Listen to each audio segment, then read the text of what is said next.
I could go anywhere in the countryside to make this announcement because we wanted people to know about the innovative things that we're doing in our research endeavors.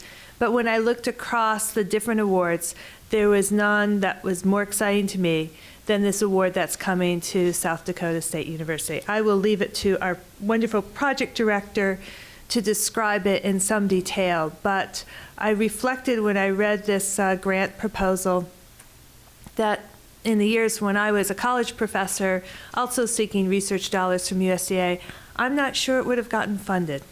We've come a long way in understanding the importance of healthy food access, locally grown regional food systems, and their importance in American agriculture as job creators, as a strategy to make rural communities more vibrant, more exciting, as a strategy to attract young people back to our working lands. There's not a challenge before American agriculture more daunting than repopulating our farms and ranches.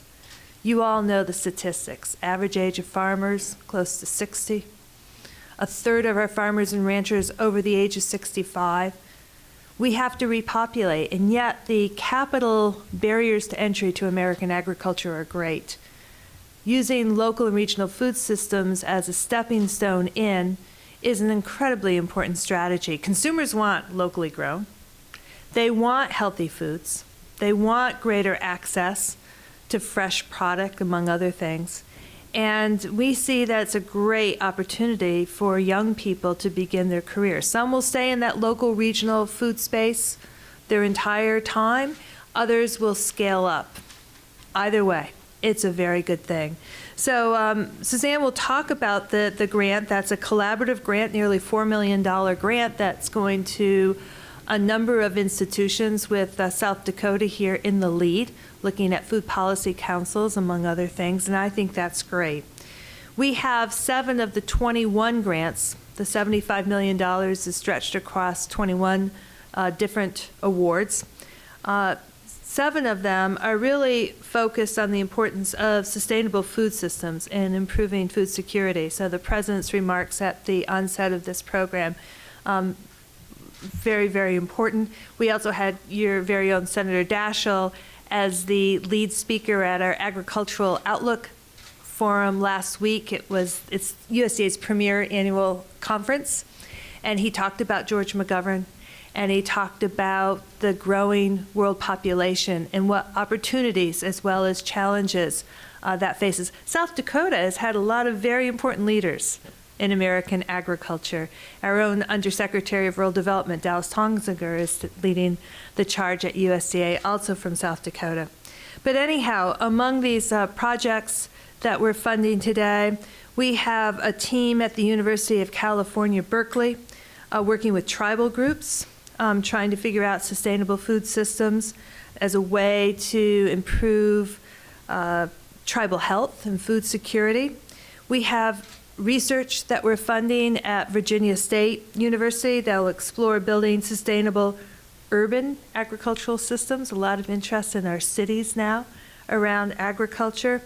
SUNY Buffalo will work to build local government capacity to alleviate food deserts and reconnect farmers with consumers.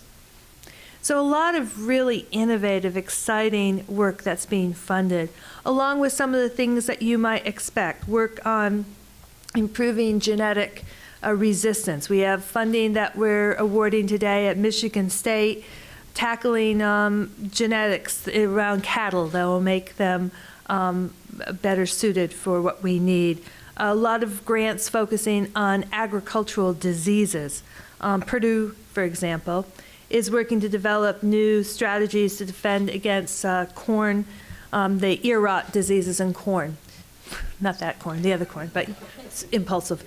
So anyhow, I just want to say that having watched that State of the Union address by President Obama, he really made the case for the importance of investments in education and research. The White House has been very, very loud and clear about the importance of STEM, in particular, STEM education. And so we are really bullish on our research portfolio of programs, even in these tough budget times.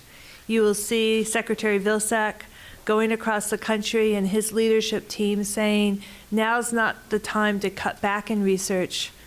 The challenges have never been so great. The opportunities have never been so great. And we have never been more excited by what we do. So congratulations, South Dakota.